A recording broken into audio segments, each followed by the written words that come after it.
বিরতির পর স্বাগত। এখন খবর বিস্তারিত। চীনের প্রেসিডেন্ট শি জিনপিং এর সঙ্গে দিল্লিতে বৈঠক করলেন প্রধানমন্ত্রী নরেন্দ্র মোদী। সীমান্ত সমস্যা মেটাতে একমত হল ভারত ও চীন। চীনের প্রেসিডেন্ট শি জিনপিং এর সঙ্গে দিল্লিতে বৈঠক করলেন প্রধানমন্ত্রী নরেন্দ্র মোদী। সীমান্ত সমস্যা মেটাতে একমত হল ভারত ও চীন। দ্রুত আলোচনার মাধ্যমে নিয়ন্ত্রণ রেখা নিয়ে জটিলতার অবসানে সহমত হল দুই দেশ। বৃহস্পতিবার দিল্লিতে চীনের প্রেসিডেন্ট শি জিনপিং এর সঙ্গে বৈঠকে বসেন প্রধানমন্ত্রী নরেন্দ্র মোদী। পরে যৌথ সাংবাদিক সম্মেলনে নিয়ন্ত্রণ রেখা নিয়ে জটিলতার অবসানে দ্রুত আলোচনা শুরুর আগ্রহ প্রকাশ করেন দুই রাষ্ট্রপ্রধানই। তাদের উপস্থিতিতে এদিন লাথুলা দিয়ে মানস সরোবর যাত্রার বিকল্প পথ চালু করা নিয়ে চুক্তি সই হয়। আর এই পথ চালু হলে অনেক কম সময়ে এবং কম খরচে মানস সরোবর যাত্রা করা যাবে। আগামী 5 বছরে ভারতে $20 বিলিয়ন বিনিয়োগ করবে চীন। এছাড়াও পরিকাঠামো উন্নয়ন, বুলেট ট্রেন এবং সাংস্কৃতিক বিনিময় নিয়েও আজ একাধিক সই হয়। দু দেশের বাণিজ্যিক সম্পর্ক নিয়ে আজকের বৈঠকে আলোচনা হয়েছে বলে জানা গেছে, কারণ চীনের প্রেসিডেন্টের সফর সঙ্গী শেষ দেশের প্রায় 50 থেকে 60 জন শিল্পপতি। ফলে এই দেশে প্রায় $3 থেকে $4 বিলিয়ন বিনিয়োগের সম্ভাবনা থাকছে। मैंने चीन की वीजा पॉलिसी और ट्रांस बॉर्डर रिवर्स पर हमारी चिंताएं प्रकट की, क्योंकि मेरा मानना है कि इस तरह के विषयों का समाधान होने पर आपसी विश्वास और संबंध एक नए स्तर पर पहुंच पाएंगे। एक शांतिपूर्ण और स्थिर क्षेत्र में हम दोनों देशों में के हित में है।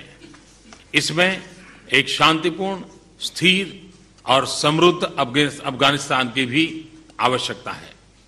आतंकवाद और अतिवाद के विरुद्ध हम अपना सहयोग बढ़ाएंगे। मैं प्रेसिडेंट शी जिनपिंग का भारत के सभी लोगों की तरफ से इस बात का आभार प्रकट करता हूं कि उन्होंने कैलाश मानसरोवर यात्रा के लिए नाथुला से एक नया रास्ता खोलने की अनुमति दी है। यह नया रास्ता उत्तराखंड के रास्ते के अतिरिक्त होगा। नाथुला के रास्ते से कई सुविधाएं हैं। मोटर से कैलाश मानसरोवर तक यात्रा की जा सकती है। इससे विशेषकर बूढ़े तीर्थयात्रियों को लाभ होगा। तीर्थयात्रा कम समय में पूरी की जा सकेगी और अब भारत से काफी मात्रा में तीर्थयात्री कैलाश मानसरोवर जा सकते हैं। এদিকে ভারতের বাজার ছেয়ে গিয়েছে চীনের তৈরি পণ্যদ্রব্যে। এই অভিযোগ তুলে প্রতিবাদ সভা করে আজ কানপুরে চীনা প্রেসিডেন্ট শি জিনপিং এর কুশপুত্তল পোড়ালেন কানপুরের ব্যবসায়ীরা। নেতৃত্ব দেয় অখিল ভারতীয় উদ্যোগ মণ্ডল। অপরদিকে চীনের প্রেসিডেন্ট শি জিনপিং এর ভারত সফরকালীনে ভারতে অনুপ্রবেশ 1000 চীনা জওয়ানের। লাদাখের চুমুর সেক্টরে ভারতীয় সেনার সঙ্গে সংঘর্ষ চীনা জওয়ানদের। লাদাখের উদ্দেশ্যে রওনা দিয়েছে 3 ব্যাটালিয়নের ভারতীয় জওয়ান। ভারতীয় বিদেশ মন্ত্রকের পক্ষ থেকে জানানো হয়েছে চীনের প্রেসিডেন্টকে এ ব্যাপারে অবহিত করা হবে। ব্যুরো রিপোর্ট, খবর ত্রিপুরা। যাদবপুর কাণ্ডে ছাত্রছাত্রীদের বিরুদ্ধে পাল্টা অভিযোগ করল কলকাতা পুলিশ। যাদবপুরে পুলিশ লাঠি চালায়নি দাবি করলেন কলকাতা পুলিশ কমিশনার। যাদবপুরে পুলিশ লাঠি চালায়নি দাবি করলেন কলকাতা পুলিশ কমিশনার। মিথ্যে বলছেন সুরজিৎ করপুকায়স্থ। উল্টো অভিযোগ আনলেন ক্ষুব্ধ ছাত্রছাত্রীরা। যাদবপুর কাণ্ডে ছাত্রছাত্রীদের বিরুদ্ধে পাল্টা অভিযোগ করল কলকাতা পুলিশ।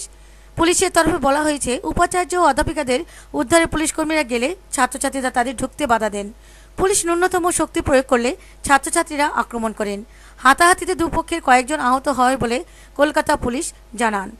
আমরা তো এখনো পর্যন্ত সেরকম কোনো ফোর্সের এগেনস্টে কোনো কমপ্লেইন পাইনি অ্যাজ সাচ, কিন্তু আমরা যতটুকু দেখেছি, আপনারাও দেখেছেন ভিডিও ফুটেজে, ফোর্স কমপ্লিটলি ফোর্সের কাউকে আমরা দেখতে পাইনি ভিডিও ফুটেজে ফোর্স যে কারোর উপরে কোনো কিছু অ্যাসল্ট করেছে বা ফোর্স লাঠিচার্জ করেছে বা কিছু, সেটা আমরা কিছুই দেখতে পাইনি। ফোর্স যথেষ্ট সংবেদনশীল এবং যথেষ্ট ধৈর্য সহকারে পুরো ব্যাপারটাকে নেগোশিয়েট করে। এইটাও সত্য কথা নয় যে ওখানে লেডি পুলিশ ছিল না। ওখানে সাফিসিয়েন্ট নম্বর মহিলা পুলিশ ছিলেন, প্রচুর সংখ্যায় ছিলেন, সিভিল এবং ইউনিফর্ম পরেছিলেন। এবং যেহেতু ওখানে ছাত্রীরা ছিলেন, সেই জন্য আমরা মহিলা পুলিশ বেশি করে ওখানে পাঠাই এবং সিনিয়র অফিসাররা ওখানে ছিলেন। ওখানকার অথরিটি পুলিশের সাহায্য চান ফর রেস্কিউ, তাহলে এটা পুলিশের কর্তব্যের মধ্যে পড়ে। এবং পুলিশ সেই দিন যেটা করেছিল সেটা পুরোপুরি আইনানুগভাবে করেছিল, আইন মেনে করেছিল। আমাদের কাছে এটাও রিপোর্টের হচ্ছিল যে কিছু বহিরাগত ওখানে আউটসাইডার্স ওখানে ছিলেন এবং তারা এই যাদবপুর ইউনিভার্সিটির ক্যাম্পাসের in and around the campus তাদের হাতে কিছু মারাত্মক অস্ত্রশস্ত্রও ছিল, এরকমও খবর আমাদের কাছে রিপোর্টেড হয়েছিল। বহিরাগত যারা ছিল তাদের আইডেন্টিফিকেশনের প্রসেস চলছে। আমরা হয়তো কিছুক্ষণ অতি অল্প সময়ের মধ্যে কারা কারা বহিরাগত ছিল সেটাও আমরা জেনে যাব, এবং এটা রিপোর্টেড হয়েছিল আমাদের কাছে, এবং আমরা কিছু ক্যামেরার ছবিও নেওয়ার চেষ্টা করছি, বার করার চেষ্টা করছি, যদি আমরা পাই আপনাদের জানাই। যাদবপুর বিশ্ববিদ্যালয়ের ঘটনার জের বৃহস্পতিবারও অব্যাহত। নতুন বিতর্ক ছড়িয়েছে ছাত্রছাত্রীদের লেখা পোস্টার খুলে ফেলা নিয়ে। সকালে বিশ্ববিদ্যালয়ে পৌঁছানোর পর দেখা যায় বিভিন্ন দেয়াল থেকে পোস্টারগুলি খুলে ছিঁড়ে ফেলে দেওয়া হচ্ছে। কর্তৃপক্ষের নির্দেশে সেগুলি খুলে ফেলা হচ্ছিল বলে অভিযোগ। যাদবপুর কাণ্ডের জেরে বয়কট করছেন বিশ্ববিদ্যালয়ের সব বিভাগের ছাত্রছাত্রীরাই। তাদের দাবি, প্রকাশ্যে ক্ষমা চাইতে হবে উপাচার্য রেজিস্ট্রারকে। পদত্যাগের দাবি উঠেছে নানা মহল থেকে। আমি রাজ্যপালকে সেটা অবহিত করেছি, যা ঘটনা বলি, রাজ্যপালও সে বিষয়ে অবহিত আছেন। যা বলা হচ্ছে পুলিশ প্রশাসনের পক্ষ থেকে, এগুলি বিশ্বাসযোগ্য নয়। আমি যা কথাবার্তা বলে বুঝেছি, কারণ আমি তো আহত ছাত্রদের দেখেছি। হ্যাঁ, সংবেদনশীল, কিন্তু সংবেদনশীল মা মাটি মানুষ ব্র্যান্ড। ব্যুরো রিপোর্ট, খবর ত্রিপুরা। বিলনে উদ্বোধন হলো দক্ষিণ জেলার দায়রা আদালত। অনুষ্ঠানের উদ্বোধন করেন ত্রিপুরা হাইকোর্টের প্রধান বিচারপতি দীপক গুপ্তা। এক অনুষ্ঠানের মধ্য দিয়ে বৃহস্পতিবার বিলোনিয়ায় উদ্বোধন হলো দক্ষিণ জেলা দায়রা আদালতের। এদিন বিকেল 4টায় এর উদ্বোধন করেন ত্রিপুরা হাইকোর্টের প্রধান বিচারপতি দীপক গুপ্তা। উদ্বোধনী অনুষ্ঠানে এছাড়া উপস্থিত ছিলেন ত্রিপুরা হাইকোর্টের বিচারপতি সুভাষিস তলাপাত্র, ইউবি সাহা, এস.সি. দাস, বিধায়ক বাসুদেব মজুমদার সহ গোমতী জেলা ও দায়রা বিচারক আশিস পাল সহ অন্যান্য বিশিষ্টজনেরা। অনুষ্ঠানে উদ্বোধকের ভাষণে ত্রিপুরা হাইকোর্টের প্রধান বিচারপতি দীপক গুপ্তা বলেন, most of us are trained to decide cases dispassionately,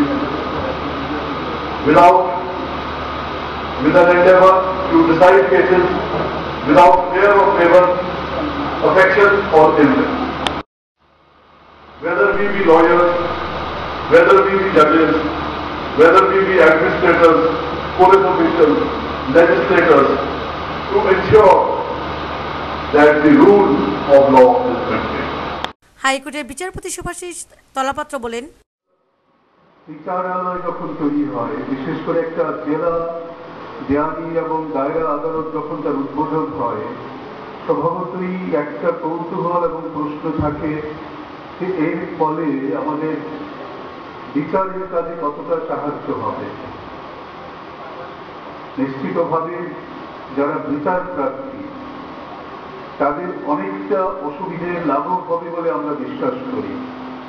রাষ্ট্র বিচার ব্যবস্থাকে জনগণের দোরগোড়ায় নিয়ে যেতে চায়, এটা আমাদের সংবিধানের একটি দায়িত্বের মধ্যে পড়ে। আপনারা জানেন যে ভারতের সংবিধানের এদিন জেলা ও দায়রা আদালতের উদ্বোধনী অনুষ্ঠানকে ঘিরে বিলোনিয়ায় উপস্থিতি ছিল লক্ষণীয়। ব্যুরো রিপোর্ট, খবর ত্রিপুরা। আবারও নিয়ে নিচ্ছি ছোট বিজ্ঞাপন বিরতি, সঙ্গে থাকুন।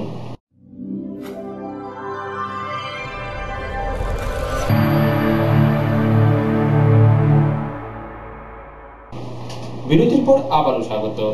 স্বামী স্ত্রীর মধ্যে ঝগড়ার জেরে হত্যা হলো শিশু। নিজ সন্তানকে হত্যার অভিযোগ উঠল মায়ের বিরুদ্ধে। ঘটনা পিয়ারবাড়ি থানাধীন ঘোষখামার ভিলপাড়া এলাকায়। ঘটনায় স্ত্রীর বিরুদ্ধে মামলা করে তার স্বামী। নিজের সন্তানকে হত্যা করার অভিযোগ উঠল তার মায়ের বিরুদ্ধে। ঘটনা দক্ষিণ জেলার পিয়ারবাড়ি থানাধীন ঘোষখামার ভিলপাড়া এলাকায়। ঘটনায় জানা যায়, ঘোষখামার ভিলপাড়া এলাকার পবন ভিল ও তার স্ত্রী বাসন্তী ভিলের মধ্যে প্রায়ই ঝগড়া হতো। বুধবার রাতেও স্বামী স্ত্রী দুজনের মধ্যে প্রচণ্ড ঝগড়া হয় বলে জানা যায় এলাকাবাসীর সূত্রে। আর তারপরে রাতে পবন ভিলের স্ত্রী বাসন্তী ভিল প্রচণ্ড রাগে তাদের 7 মাসের কন্যা সন্তানকে আছাড় মারে। আর এতে ঘটনাস্থলে মারা যায় ওই 7 মাসের ফুটফুটে শিশুটি।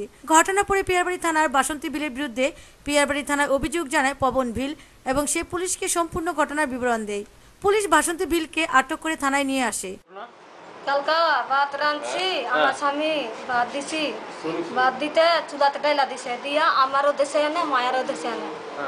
মায়েরা দিয়া 3 ছিল, সকালে হাঁটতে পারি না, দিয়া মায়া করে 3টা 4টা রাতের সময় মাসে মায়া সারা রাত ঘুম না। রাত্রে মারছে? ও রাত্রে মারছে আমার স্বামী। তোমার স্বামী মেরে গেছে? কিন্তু তোমার স্বামী তো কইতাছে তুমি মারছো। না না না, আমি মারছি না, আমার স্বামী মারছে। আমি কইতা ভাতের লাগা কাজা করছে, ভাতের লাগা কাজা করছে স্বামী। ডেলি ডেলি আয়া কাজা করে, বলে তুরও মারু, মায়ারও মারু, মায়ারও মারছে, আমারও মারছে। বাসন্তী ভিল ভাত দিছে আর কি, ভাত দিয়ারে চুলার সামনে দিছে হুর কুড়িয়া ডান্না জল দি ছালি কষে ভাতে। তুমি ভাতটি ফালাইছি না, আমি ভাতটি খাইলেছি। দেওয়ার পরে জল তুকাইছি আর কদুরা কুশি জাল আনবি, এই বলে তুই বলে পুকুরি যা, তুই বলে হাত ধুয়েবি আর মুখ ধুয়েবি আর জল খাইবি। এরপরে যে শুনি যে দুরাম মারি কাইচাটারে আনতে আসে।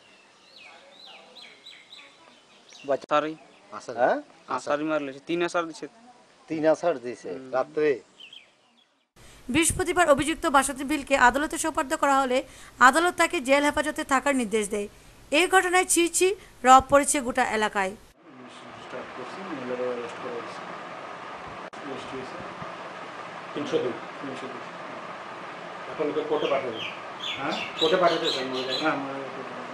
তারা তো 4 জন তো দৌড়ে আইয়া দেখছে, আরো পরবর্তী সময় অন্য জায়গায় আছে। পারিবারিক বিবাদের কারণে কি এই ঘটনা? হ্যাঁ।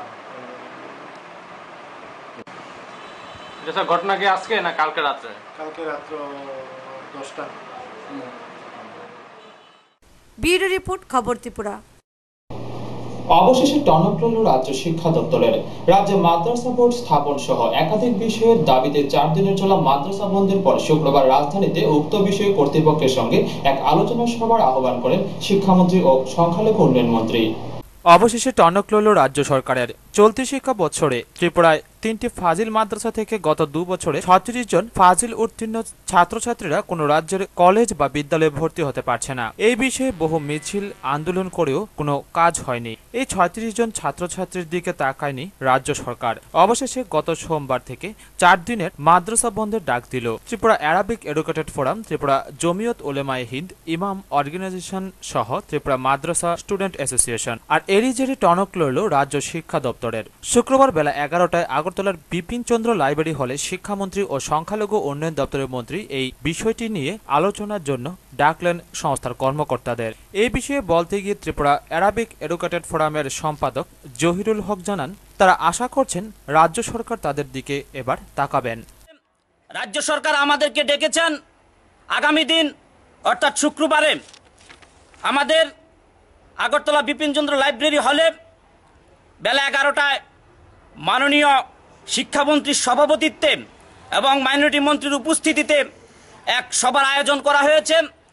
আমরা আশা রাখছি রাজ্য সরকারের কাছে উক্ত সভায় আমাদের যে দাবিগুলো সম্পূর্ণভাবে পূরণ হবে এবং এর সাথে সাথে আমাদের এই রাজ্যের যে একটা বার্নিং ইস্যু যে আমাদের দাবির মধ্যে রাজ্যের মধ্যে। ইমাম অর্গানাইজেশনের সভাপতি মুফতি আব্দুল ইয়াসিন মিয়া জানান, যে 4 দিনের জন্য মাদ্রাসা বন্ধের ডাক দিয়েছিলেন তা খুব সুষ্ঠুভাবেই সম্পন্ন হয়েছে। আমাদের মাদ্রাসা স্টুডেন্ট অ্যাসোসিয়েশন এবং অ্যারাবিক এডুকেটেড ফোরামের উদ্যোগেই সারা ত্রিপুরা রাজ্যে 4 দফা দাবির ভিত্তিতে 180টি মাদ্রাসা শান্তিপূর্ণভাবে বন্ধ এবং ধর্মঘট পালন করা হয়েছে। এই জন্য আমাদের রাজ্যবাসীর সমস্ত জনগণ এবং সব সম্প্রদায়ের মানুষকে আমাদের সংগঠনের তরফ থেকে অভিনন্দন জানাচ্ছি।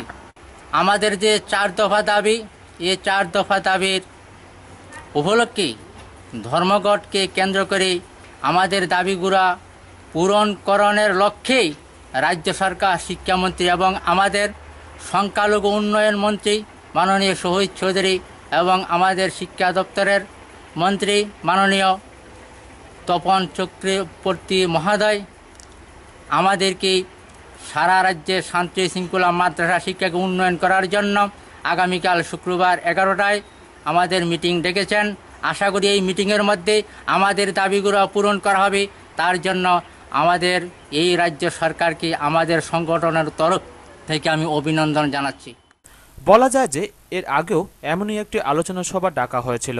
ওই সভায় বলা হয়েছিল যে মাদ্রাসা বোর্ড গঠনের মাধ্যমে কামিল কোর্স চালু করা হবে, কিন্তু তা এখনও করা হয়নি। যদি আগামী দিন এই কামিল কোর্স চালু না হয় তাহলে তারা আরও বৃহত্তর আন্দোলনের পথ বেছে নেবেন। এখন দেখার বিষয় যে শিক্ষামন্ত্রী ও সংখ্যালঘু দপ্তরের মন্ত্রীর ডাকে যে সভা ডাকা হয়েছে তাতে কি পূরণ হবে তাদের এই দাবি, নাকি আবারও বেছে নিতে হবে আন্দোলনের পথ। টুটন চৌধুরীর রিপোর্ট, খবর ত্রিপুরা। 17 বছরের এক নাবালিকার অজ্ঞাত কারণে অগ্নিদগ্ধ হওয়ার ঘটনায় চাঞ্চল্য সৃষ্টি হয়েছে এলাকা জুড়ে। ঘটনা খোয়াইয়ের পূর্ব চেবড়ির বৃন্দাবন ঘাট এলাকায়। বৃহস্পতিবার সকালে সুস্মিতা দেবনাথ নামে 17 বছরের এক নাবালিকা কিশোরীকে 85% অগ্নিদগ্ধ অবস্থায় খোয়াই মহকুমা হাসপাতালে নিয়ে আসা হয়।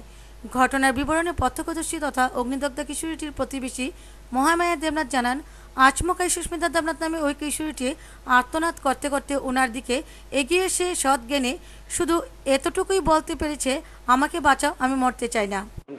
আমার নাম মহামায়া দেবনাথ। কেমনে লাগছে আগুনটা? আমি কইতে পারি না তো, আমি শুয়ে রয়েছি, হঠাৎ করে দৌড়ে আইসি আমরা বাড়ি। আইসা পরে তা ওই দেখলাম আর কি, এখন আমার কইছে দেখো ওই দেখো, আমি বাঁচতাম চাই, আমি মরতাম চাই না, আমরা বাঁচাও। আপনি কি হয়? আমার পাড়ার কি নাম মেয়েটা? সুমিতা। সুমিতা দেবনাথ। সুমিতা দেবনাথ। বাবার নামটা? সুকুমার দেবনাথ। কোন এলাকা বাড়িটা? পূর্ব চেবড়ি। পূর্ব চেবড়ি। কি মনে হয় আপনার এখানে যাইছে? কি কইছে? কইছে নি কিছু? আমার কিচ্ছু কইছে না, আমি অনেকবার জিজ্ঞাসি, অনেক চেষ্টা করছি। কইছি কিটা হয়েছে তোর, তুই একবার খো আমার কাছে, কিচ্ছু কইছে না। তাই আমি বাঁচতাম চাই, আমার বাঁচাও, আমি কিচ্ছু কইতে পারতাম না। পূর্ব চেবড়ির বৃন্দাবন ঘাট এলাকার বাসিন্দা সুকুমার দেবনাথের 17 বছরের নাবালিকা মেয়ে বৃহস্পতিবার সকাল আনুমানিক 7টা নাগাদ কোনো এক অজ্ঞাত কারণে গায়ে কেরোসিন ঢেলে আগুন ধরিয়ে দেয়। বুধবার পাশের বাড়িতে কালী পুজো ছিল, সেখানে ব্যস্ত ছিল সুস্মিতা। বৃহস্পতিবার সকালেও পাশের বাড়িতে ব্যস্ত ছিল সুস্মিতার গোটা পরিবার। আর এই ফাঁকে আচমকা অগ্নিদগ্ধ অবস্থায় সুস্মিতা নিজ বাড়ি থেকে ছুটে আসে। প্রত্যক্ষদর্শীরা তাকে সঙ্গে সঙ্গে খোয়া হাসপাতালে নিয়ে আসে। অগ্নিদগ্ধ সুস্মিতার পিতা সুকুমার দেবনাথ ঘটনার সময় কৃষি জমিতে ছিলেন।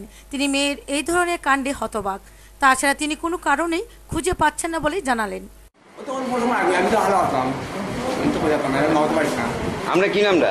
আমার নাম সুকুমার দেবনাথ। আচ্ছা, বাড়ি? আমি তো আর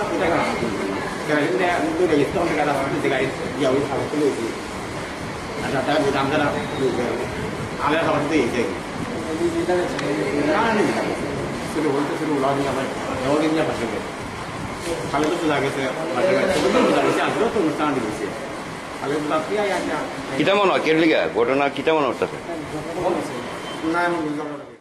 বৃহস্পতিবার সকালে যখন সুস্মিতাকে খোয়াই মহকুমা হাসপাতালে নিয়ে আসা হয় তখন কর্তব্যরত চিকিৎসক প্রাথমিক চিকিৎসার পর জানালেন যে সুস্মিতার শরীরে প্রায় 85% পুড়ে গেছে, তাই তাকে অতি সত্বর উন্নত চিকিৎসার জন্য জিবি হাসপাতালে স্থানান্তরিত করা হবে বলে জানালেন কর্তব্যরত চিকিৎসক। নাম হলো সুস্মিতা দেবনাথ, ওনার বাবার নাম হচ্ছে সুকুমার দেবনাথ, 17 বছর মেয়ে, বৃন্দাবন ঘাট থেকে।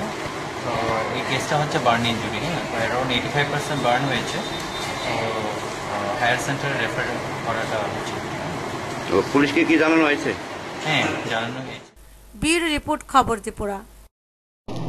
এমবিবি কলেজে আগুন দিয়ে ভয়ের সৃষ্টি এবং এসএফআই টিএসইউ কর্মীদের উপর আক্রমণের প্রতিবাদে রাজ্যব্যাপী কর্মসূচির অঙ্গ হিসেবে উদয়পুরেও প্রতিবাদ মিছিল সংগঠিত করল এসএফআই। উদয়পুর কলেজ অঞ্চল কমিটির উদ্যোগে করা হয় উক্ত প্রতিবাদ মিছিল। রাজধানী এমবিবি কলেজে আগুন দিয়ে ভয়ের সৃষ্টি এবং এসএফআই টিএসইউ কর্মীদের উপর আক্রমণ শিক্ষাঙ্গনকে কলুষিত করার জন্য এনএসইউআই এর টিএমসিপির নোংরা রাজনীতিকে ধিক্কার জানিয়ে প্রতিবাদ মিছিল সংগঠিত হল উদয়পুরেও। এসএফআই উদয়পুর কলেজ অঞ্চল কমিটির আহ্বানে এই দিন প্রতিবাদ মিছিলে সামিল হয় কলেজের 8 শতাধিক ছাত্রছাত্রী। মিছিল থেকে আওয়াজ উঠে শিক্ষার শত্রুদের শিক্ষাঙ্গন থেকে দূর রাখার ধারাবাহিক লড়াই সংগ্রাম চলছে। উল্লেখ্য, গত 16 সেপ্টেম্বর ছাত্র সংসদ নির্বাচনকে বিঘ্নিত করার চক্রান্তের স্বরূপ এমবিবি কলেজে আগুন লাগানো এসএফআই টিএসইউ কর্মীদের উপর আক্রমণ সংঘটিত করে এনএসইউআই। তারপর আবারও রাস্তা অবরোধ থেকে এনএসইউআই টিএমসিপি যৌথভাবে আক্রমণ চালায়। এরই প্রতিবাদে এসএফআই বৃহস্পতিবার গোটা রাজ্যে প্রতিবাদ মিছিল আহ্বান করে। উদয়পুর নেতাজি সুভাষ মহাবিদ্যালয়ের ছাত্রছাত্রীরা এদিন ফ্ল্যাগ ফেস্টন সহযোগে কলেজ থেকে মিছিল শুরু করে ধ্বজনগর পুলিশ লাইন পরিক্রমা করে পুনরায় কলেজে এসে শেষ করে মিছিলের নেতৃত্ব দেন ছাত্রনেতা অর্জুন দাস, মনীষ শীল, সেলিম মিয়া, রামু সাহা, আনারুল হোসেন, সায়ন দাস প্রমুখরা। দেখেছেন, পত্রপত্রিকায় দেখেছেন, গত 16 তারিখ রাজধানী আগরতলার বুকে এমবিবি কলেজের ছাত্র সংসদকে কেন্দ্র করে যে উচ্ছৃঙ্খল পরিবেশ, এনএসইউআই গুন্ডা বাহিনী পরিকল্পিতভাবে কলেজের মধ্যে আগুন ধরিয়ে এসএফআই ছাত্রদের উপর বেধড়ক মার, তার পরিপ্রেক্ষিতে যখন এসএফআই শান্তিপূর্ণভাবে পশ্চিম থানার মধ্যে, রাজধানী পশ্চিম থানার মধ্যে ডেপুটেশন দিতে যাবে, তার পাককালী মঠসুমনি বাজারের মধ্যে এসএফআইয়ের সেই শান্তি মিছিলের উপর এনএসইআর গুন্ডারা, লগে ছাত্র পরিষদের গুন্ডারা এনএসইআর এই শান্তি মিছিলের উপর ইট ছুড়ে, তারপর এর পরিপ্রেক্ষিতে এসএফআই তারা ব্যারিকেড প্রতিরোধের পর আমরা দেখলাম তারপর সারা রাজ্যের মধ্যে তারা একটা অপপ্রচার করছে, আমাদের ছাত্র বন্ধুরা নাকি আগে আক্রমণ করেছে। এর প্রতিবাদে আমরা সারা ত্রিপুরা রাজ্যের মধ্যে আমাদের মহাবিদ্যালয়েও আমরা অঞ্চল কমিটির উদ্যোগে, কলেজ অঞ্চল কমিটির উদ্যোগে আমরা ভারতের ছাত্র ফেডারেশন আমরা আজকে প্রতিবাদ মিছিল করি। এই এনএসইআর যে ধিক্কারজনক ঘটনা এটাকে নিন্দা জানাই। এই মিছিলের মধ্য দিয়ে আমরা সাধারণ মানুষকে, সাধারণ ছাত্রছাত্রীদেরকে আরও বেশি পরিমাণে যে এনএসইআর যে বর্বরতা, গুন্ডামি, তার আরও একটা চিত্র প্রকাশ পাবে এই প্রতিবাদ মিছিলটার মাধ্যমে আমরা তা প্রকাশ করেছি। উদয়পুর থেকে শান্তনু বণিকের রিপোর্ট, খবর ত্রিপুরা। কৈলাসহর তিলকপুর নিম্ন বুনিয়াদী বালিকা বিদ্যালয়টি দীর্ঘদিন ধরে ভুগছে সংস্কারের অভাবে। বারবার সংস্কারের দাবি জানিয়ে আসলেও কোনো হেলদোল নেই দপ্তরের। কৈলাসহর থেকে মাত্র 7 কিলোমিটার দূরে তিলকপুর নিম্ন বুনিয়াদী বালিকা বিদ্যালয়। ছাত্রী সংখ্যা মাত্র 19 জন, শিক্ষক শিক্ষিকা 3 জন। 1947 সালে এই বিদ্যালয় তৈরি হয়। বর্তমানে বিদ্যালয়টির অবস্থা খুবই খারাপ, যে কোনো সময় দুর্ঘটনা ঘটতে পারে বলে আশঙ্কা করা হচ্ছে। পাশে ইংরেজি মিডিয়াম বিমল সিনহা একাডেমি থাকার ফলে সকল ছাত্রছাত্রীদেরই ইংলিশ মিডিয়াম বিদ্যালয়ে ভর্তি করা হচ্ছে। গরিব যারা তারা এই বিদ্যালয়ে পড়ছেন। বিদ্যালয়টির উন্নয়নে বিদ্যালয় শিক্ষা দপ্তরের কোনো হেলদোল নেই। বিদ্যালয়টি বালিকা বিদ্যালয় থাকলেও বালকরাও পড়াশোনা করছে তাতে। বারবার কর্তৃপক্ষের কাছে বিদ্যালয়টি সংস্কারের দাবি জানিয়েও কোনো সাড়া পাচ্ছে না বিদ্যালয় কর্তৃপক্ষ। স্যার, আমি তো স্কুলের দায়িত্বে আছি। হ্যাঁ, আমি স্কুলের দায়িত্বে আছি। স্টুডেন্ট স্টাফ কতজন? স্টুডেন্ট আছে এই স্কুলে, স্টুডেন্ট 19 জন আছে, ছেলে মেয়ে সহ। আর আমরা শিক্ষক আছি 3জন, 2জন ফিমেল, 1জন মেয়ে। স্কুলে কি সমস্যা আছে? স্কুলের সমস্যা হলো স্কুলের যে অফিস রুমটা আছে এটা ভাঙ্গা, এটাও সমস্যা। বিশেষ করে কোন সময় কি হয় এটা তো বোঝা মুশকিল। আর আমাদের স্কুলের যে ছাত্রের সংখ্যা কম, এটা মূল কারণ হচ্ছে আমাদের কিনারে বিমল সিনহা আছে।